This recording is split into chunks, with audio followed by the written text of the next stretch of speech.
This Windermere Real Estate / Whatcom Incorporated property video is presented by Jen Freeman and Leah Cruz. Don't miss your chance to get into a 2-bedroom Jacob's Landing unit for $240,000.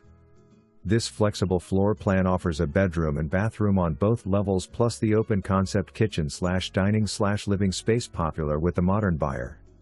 Some of the flooring has already been updated, and with other cosmetic upgrades, this unit is a prime candidate for an immediate equity boost.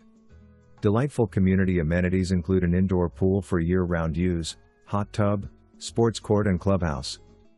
Birch Bay is booming, and this prime location is steps from the beach, walking path, dining and entertainment. This could make a fantastic addition to your investment portfolio. Jacob's Landing is one of the few Birch Bay condo complexes that allows short-term rentals. Strategically nestled between Vancouver, BC and Seattle, Washington, this is a wonderful place to call home permanently or for your weekend getaways. For more information, review the details below or contact Jen Freeman and Leah Cruz at 360-815-0803.